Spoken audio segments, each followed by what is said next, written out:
Hello, I'm Dr. Rangi. I'm a board certified endocrinologist and I practice in Sacramento, California. I wanted to talk about a topic that is very dear to me and I see it every day in my practice. It's polycystic ovary syndrome. Polycystic ovary syndrome is a constellation of symptoms that we see in young girls most of the time. Could be teenagers, could be in early 20s, who may not even know they have the condition and may go to their doctor because of either irregular periods or they may have excessive acne or excessive facial hair or body hair. Those are the typical symptoms, but it is also a very common reason for infertility among young women. 7 to 10% of the population in the United States has polycystic ovary syndrome. Again, very common cause for irregular periods and infertility. Treatment is available, but let's look at the causes for why somebody gets polycystic ovary syndrome. Polycystic ovary syndrome happens because of excessive male hormone called androgen. And why that happens is not clearly understood, but it is likely to be imbalance between the pituitary and the ovaries, where the regulation of androgen production is a little excessive. Also, there is excessive amount of insulin because of a condition called insulin resistance. And that insulin resistance happens, which can worsen the hyperandrogenism, and they can both worsen. It can be a vicious cycle. So what can we do about this? Environmental factors could be another reason, which can change the genetics of women. If it's not a familial, if it's not running in the family, it could be new onset in certain kids because of certain hormonal factors that change their genetics, and that's called epigenetics. So staying healthy is first of all very important. Staying active, keeping the weight in check, because even if somebody gets polycystic ovary syndrome diagnosed, the first thing we tell people to do is watch their diet, have limited calories, limit the carbohydrates, and be active and exercise every day. The other treatment depends on patient symptoms. So if somebody is looking for fertility, then the treatment is very different. If the fertility is not an issue at this time or a concern, then we usually start with birth control pills. And sometimes we add medications called anti-androgen therapy that can help with excessive facial hair or acne or whatever the concern may be. Also, women with polycystic ovary syndrome have very less periods.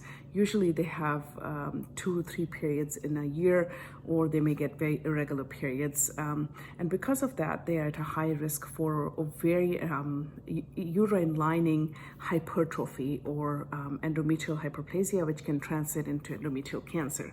So very important that these women get their regular check, and also we need to put them on hormone treatment or birth control pills so that we can regularize their periods and they can shed the inner lining so the risk of endometrial cancer goes down. What other treatment options we have depending on the complications? Women with PCOS are at a high risk for diabetes. So if somebody has either early diabetes or diabetes, we treat accordingly.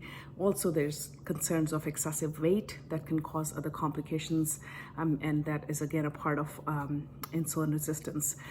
So if somebody has excessive weight, which not all women have weight issues with polycystic ovary syndrome, if they do have issues with weight, then the fat can deposit in the liver, causing abnormal liver tests, a condition called non-alcoholic steatohepatitis. So that is something we watch for. Excessive weight can also lead to a condition called obstructive sleep apnea. So if somebody has obstructive sleep apnea, they're not going to sleep well and will be fatigued and tired all day. So it's something that we should keep in mind as a possible complication of PCOS. Also, women with PCOS, because of their higher risk for weight gain, high risk for diabetes, they're at a high risk for cardiovascular disease. So we should periodically monitor their cholesterol.